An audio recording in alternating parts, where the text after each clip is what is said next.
Dampak pendudukan Jepang dalam bidang politik. 1. Jepang melakukan kebijakan dengan melarang penggunaan bahasa Belanda dan mewajibkan penggunaan bahasa Jepang.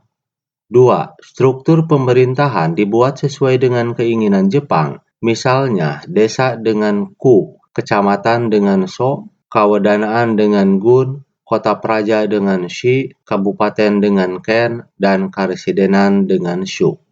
3. Setiap upacara bendera dilakukan penghormatan ke arah Tokyo dengan membungkukkan badan 90 derajat yang ditujukan pada Kaisar Jepang Tenno-Heika. 4. Membentuk pemerintahan militer dengan Angkatan Darat dan Angkatan Laut. Angkatan Darat meliputi Jawa dan Madura berpusat di Batavia. Sementara itu di Sumatera berpusat di Bukit Tinggi. Angkatan Lautnya membawahi Kalimantan, Sulawesi, Nusa Tenggara, Maluku, dan Irian sebagai pusatnya di ujung pandang. Pemerintahan itu berada di bawah pimpinan Panglima tertinggi Jepang untuk Asia Tenggara yang berkedudukan di Dalat, Vietnam. 5. Membentuk organisasi dengan maksud sebagai alat propaganda seperti Gerakan 3A dan Gerakan Putra. Tetapi gerakan tersebut gagal dan dimanfaatkan oleh kaum pergerakan sebagai wadah untuk pergerakan nasional.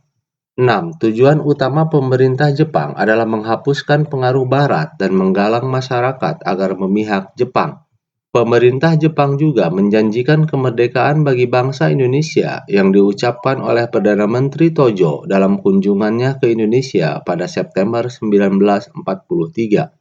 Kebijakan politik Jepang yang sangat keras itu membangkitkan semangat perjuangan rakyat Indonesia, terutama kaum nasionalis untuk segera mewujudkan cita-cita mereka, yaitu Indonesia merdeka. Bidang sosial budaya dan ekonomi. 1. Untuk membiayai Perang Pasifik, Jepang mengerahkan semua tenaga kerja dari Indonesia. Mereka dikerahkan untuk membuat benteng-benteng pertahanan.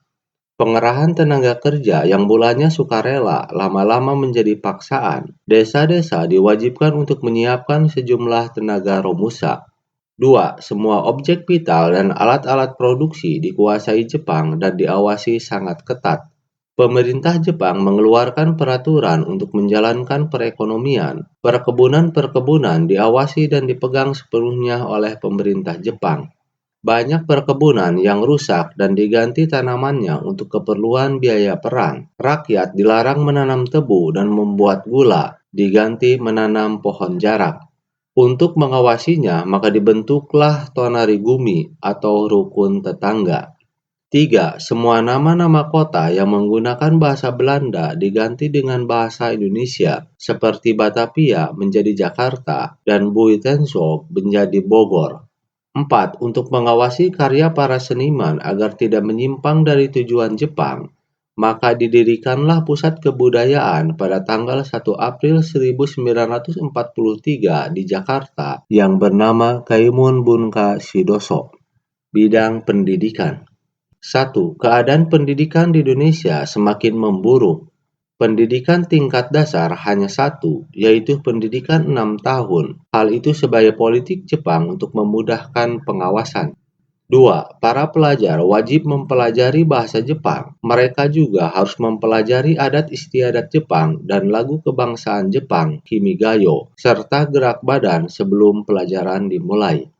3. Bahasa Indonesia digunakan sebagai bahasa pengantar di semua sekolah dan dianggap sebagai mata pelajaran wajib. 4. Melalui sekolah-sekolah itulah Jepang melakukan indoktrinisasi. Para pelajar juga dianjurkan untuk masuk militer. Mereka diajarkan heiho atau sebagai pembantu prajurit. Pemuda-pemuda juga dianjurkan masuk barisan seinenden dan kaibodan atau pembantu polisi. Dalam seinenden, mereka dijadikan barisan pelopor atau suishintai. Birokrasi dan militer. 1. Dalam bidang birokrasi, dengan dikeluarkannya Undang-Undang Nomor 27 tentang Aturan Pemerintah Daerah dan Undang-Undang Nomor 28 tentang Aturan Pemerintah Shu dan Tokubetsushi, maka berakhirlah pemerintahan sementara. Kedua aturan itu merupakan pelaksanaan struktur pemerintahan dengan datangnya tenaga sipil dari Jepang di Jawa. Mereka ditempatkan di Jawa untuk melakukan tujuan reorganisasi Jepang yang menjadikan Jawa sebagai pusat perbekalan perang di wilayah selatan. 2. Sesuai dengan undang-undang itu, maka seluruh kota di Jawa dan Madura, kecuali Solo dan Yogyakarta, dibagi atas Shu, Shi, Ken, Gun, Son, dan Ku. 3. Pada pendudukan Jepang juga dibentuk Chousangi yang fungsinya tidak jauh berbeda dengan Volksrat. Dalam Volksrat masih dapat dilakukan kritik pemerintah dengan bebas, sementara Chousangi tidak dapat melakukan hal itu. 4. Pada masa pendudukan Jepang, rakyat Indonesia mendapatkan banyak manfaat dalam bidang militer.